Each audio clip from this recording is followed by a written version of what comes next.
friends, my name is Samit Singh. Welcome to my channel Let's Learn with Little Guru. So today's our topic is verb. But before start our topic, I want to tell you something. If you all know, learning is a lifelong process and learning is never end. And I am also a learner. So if I make any mistake in my this video, so you can please give me an advice at the comment section so I can further improve myself. So now let's come to our topic verb. Verbs मतलब होता है क्रिया. अब friends आपने verb के बारे में सुना होगा, आपने काम के बारे में सुना होगा ना. कोई इतना मशहूर क्यों होता है? अपने काम के लिए होता है, जो काम करता है. आप इसकी डेफिनेशन एक बार पढ़ते हैं पहले. The words which show the action और स्टेट ऑफ बीइंग.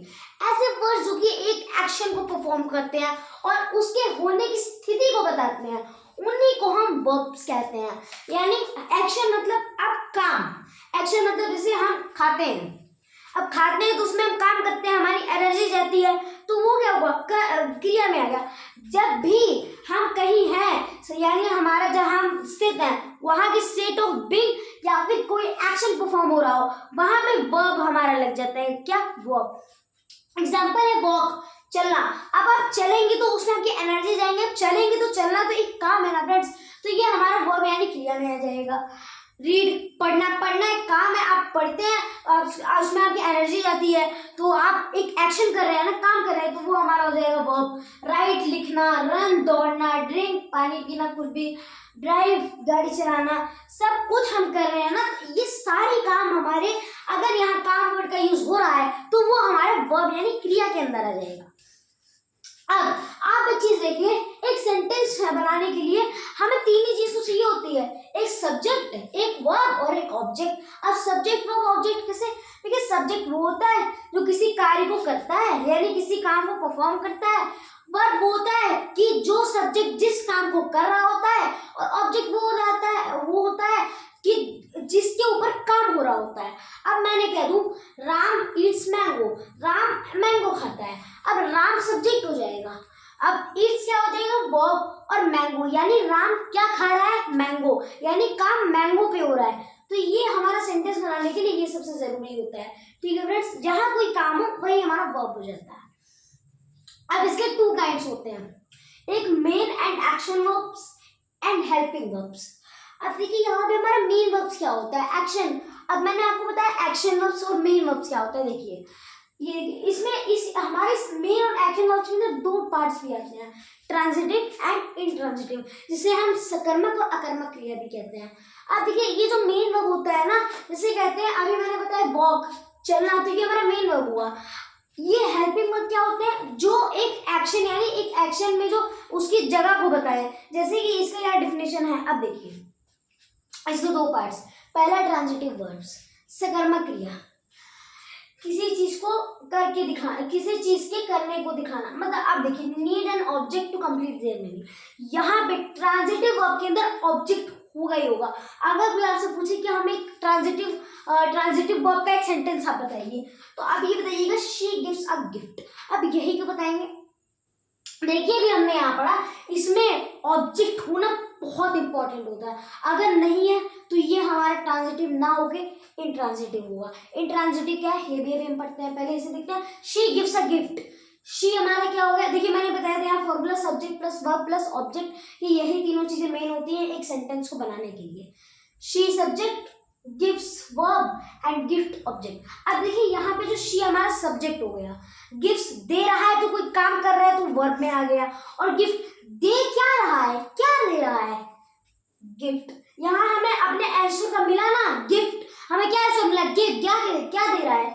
गिफ्ट. तो गिफ्ट हमारा ऑब्जेक्ट हो गया. और अगर ऑब्जेक्ट है तो सिंपल सी बात, ट्रांजिटिव वर्ब है. क्या? अगर ऑब्जेक्ट है तो ट्रांजिटिव वर्ब यानी सकर्मक क्रिया है. अब जैसे हम कहें हम मैंगो खा रहे हैं.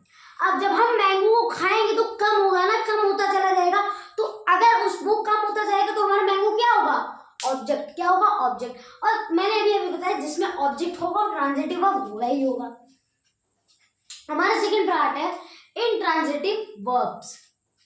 Intransitive verb. अब देखिए इंट्रांजिटिव वर्ब जानने से पहले अभी मैंने आपको एग्जांपल दिया ना कि हम मैंगो खा रहे हैं, मैंगो घट रहा है. अब देखिए, अब यहाँ पे एक चीज नोटिस करिएगा, मैंगो खा रहे हो, घट रहे हो, मैंगो ऑब्जेक्ट, तो ऑब्जेक्ट पे इफेक्ट पड़ रहा है. इफेक्ट किस पे पड़ रहा है? ऑब्जेक्ट पे. ऑब्जेक्ट तो ट्रांजिटिव वर्ब होगा ही होगा फ्रेंड्स. ठीक है friends, next is intransitive intransitive verbs. इससे हम अकर्मक क्रिया कहते हैं। कर्म किसी चीज में कर, मतलब किसी चीज के करने को दिखाना, मतलब किसी चीज को कर। अब देखिए एक घोड़ा है, वो सड़क पे दौड़ रहा है। अभी देखिए यहाँ पे तो मान लीजिए हमारा नहीं है, मतलब ऑब्जेक्ट इसमें हमारा नहीं होता है, बिल्कुल नहीं होता है। अगर मान लीजिए घोड़ा दौड़ रहा है तो कहाँ दौड़ेगा? सारी सीधी सी बात है, सड़क पे दौड़ेगा। अपने अस्तबल जानते हैं ना, जहाँ घोड़े रहते हैं वहां दौड़ेगा। तो घोड़ा दौड़ रहा है, उसके दौड़ने से क्या सड़क को कोई इफेक्ट पड़ रहा है? देखिए पहली बात तो ऑब्जेक्ट होता ही नहीं, लेकिन मान लीजिए सड़क को कोई इफेक्ट पड़ रहा है, नहीं पड़ रहा है। अगर वो अस्तबल में दौड़ा, अस्तबल को कोई फर्क पड़ रहा है, सड़क पे कैसे फर्क पड़ रहा है? अब देखिए सड़क उसके दौड़ने से धंस तो जाएगी नहीं, फट तो जाएगी नहीं सड़क, ना ही वो कम हो जाएगी, ना ही वो पतली हो जाएगी, सड़क वैसी की वैसी रहेगी, बस घोड़ा दौड़ता रहेगा। तो यहाँ हमारा ऑब्जेक्ट पे कोई फर्क नहीं पड़ रहा, क्योंकि ऑब्जेक्ट है ही नहीं एक तरीके से, तो वो हमारा इंट्रांजिटिव वर्ब यानी अकर्मक क्रिया हो जाएगा। Can not have a direct object after them, इनके बाद डायरेक्ट ऑब्जेक्ट नहीं। तो अब डायरेक्ट ऑब्जेक्ट क्या होता है? देखिए ये दो टाइप के भी होते हैं, direct and indirect object. Direct object वो होता है जिसमें हमारा ऑब्जेक्ट पे एक्शन हो रहा हो, जैसे मैंने कहा मैंगो खा रहे हैं, तो खा रहे हैं तो वहाँ एक्शन कर रहे हैं ना, और किसे खा रहे हैं? मैंगो को, तो उस पर हम एक्शन कर रहे हैं। अभी मैं ये कह दूं कि we wrote a letter to the employer, हमने एक लेटर लिखा है एक एम्प्लॉयर के लिए। तो अब हमने एक लेटर लिखा, क्या लिखा? लेटर। तो अब एक्शन क्या कर रहा है? ऑब्जेक्ट के बारे में बता रहा है, लेकिन टू द एम्प्लॉय यानी एम्प्लॉयर भी तो एक ऑब्जेक्ट हुआ, लेकिन इसमें तो कोई काम नहीं हो रहा है, तो ये हमारा इनडायरेक्ट वर्ब हो जाएगा, जिसपे कोई एक्शन नहीं लेते हैं, वही हमारा इनडायरेक्ट वर्ब्स में आ जाता है। एग्जाम्पल में जैसे देखिए हमारे इंट्रांजिटिव वर्ब के, आई वॉज स्लीपिंग, मैं सो रहा हूँ। अब मैं सो रहा हूँ, अच्छा ठीक है, आई सब्जेक्ट हो गया, वॉज हेल्पिंग वर्ब हो गया, अभी हम पढ़ेंगे इसके बारे में। स्लीपिंग इंट्रांजिटिव यानी मेन वर्ब हो गया। इसमें ऑब्जेक्ट कहाँ है? सब्जेक्ट हो गया, हेल्पिंग वर्ब हो गया, हमारा ये मेन वर्ब हो गया, बट ऑब्जेक्ट तो है नहीं। अगर हम ये बोलते, अब हमारा, अब देखिए अगर यहाँ ये लिखा होता I was sleeping into the bed, मतलब मैं अगर बेड पे सो रहा हूँ, तो क्या कहाँ सो रहा हूँ? बेड पे। हमें आंसर मिला। इसमें एक चीज ऑब्जेक्ट पहचानने के लिए पूछिएगा, क्वेश्चन दिया आई वॉज स्लीपिंग, स्लीप कर रहा हूँ, ठीक है, मैं सो रहा हूँ, कहाँ सो रहा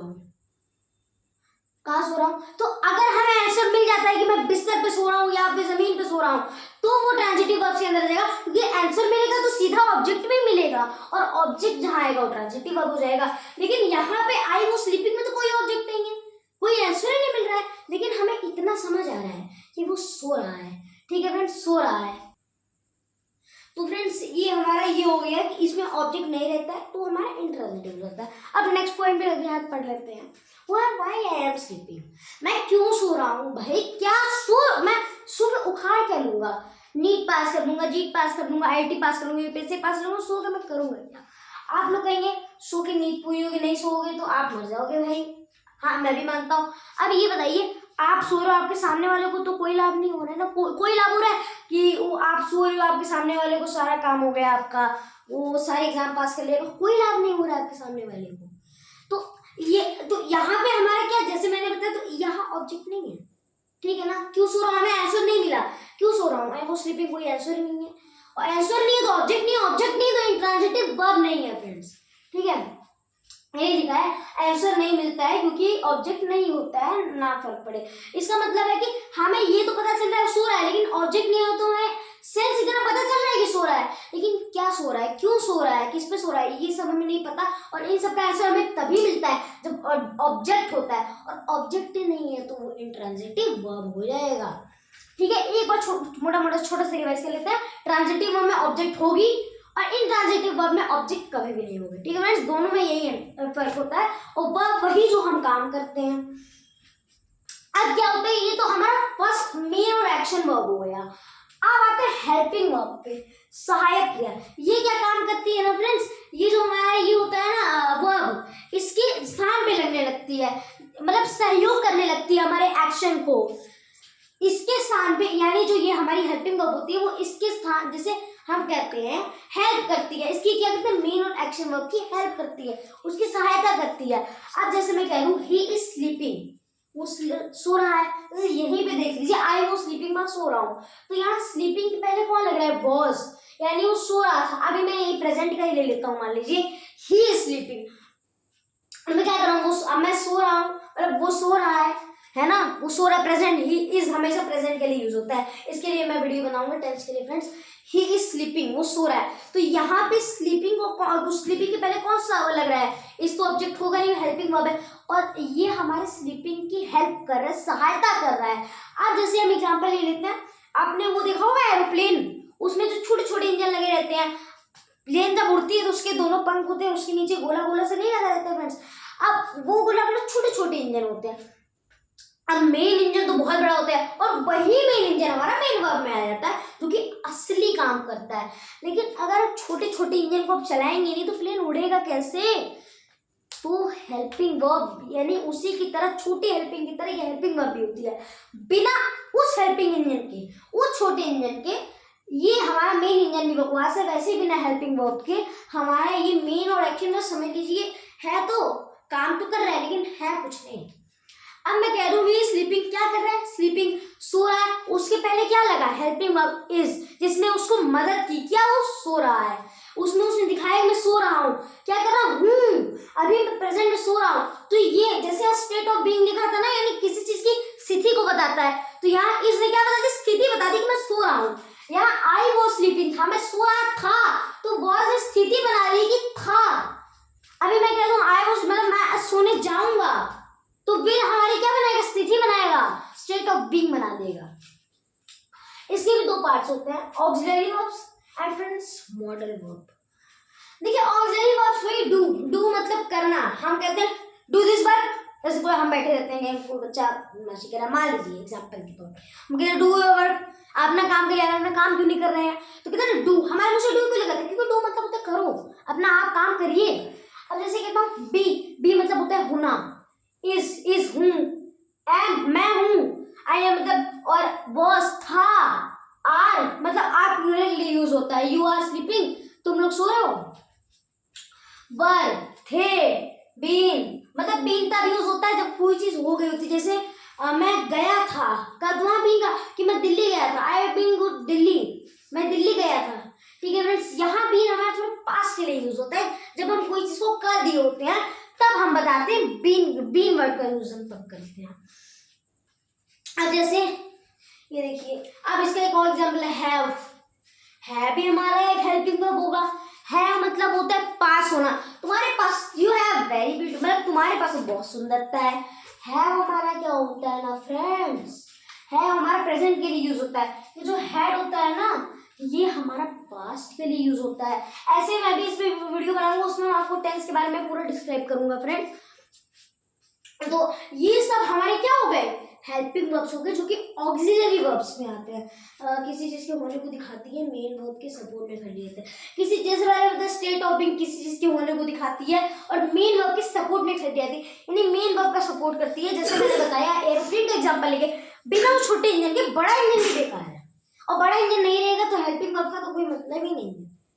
ठीक है फ्रेंड्स, अब मॉडल वर्ब, ये फ्रेंड्स ज्यादा हिस्से जान करेंगे, ये भी इसी की तरह होता है, और इसमें क्या होता है थोड़ा फीलिंग ऑब्जेक्शन वगैरह इसमें हम वो एक्सप्रेस कर देते हैं, फीलिंग और ऑब्जेक्शन वगैरह एक्सप्रेस कर देते हैं, जैसे कैन, क्या, मे, क्या, शुड, वुड, ये सब में थोड़ा सा एक्सप्रेशन वगैरह वो हमारा वो कर देते हैं। तो इसी वजह से ये ऑक्सिलरी मॉडल की तरह ही होता है लगभग हर जगह। ये ज्यादा मॉडल के बारे में फ्रेंड्स आपको नहीं पूछता, ज्यादातर हमेशा जहाँ देखेंगे ऑक्सिलरी के बारे में पूछेगा, ये भी इसमें इंक्लूड कर देता है, क्योंकि है तो ये सब हेल्पिंग वर्ब ही है। ठीक है फ्रेंड्स, सो आज हमने वर्ब के बारे में फ्रेंड्स पढ़ा, क्रिया के बारे में, और अभी तो ये हमारा आधा था, अभी इसके बाद भी फाइनाइट एंड नॉन फाइनाइट बचा है।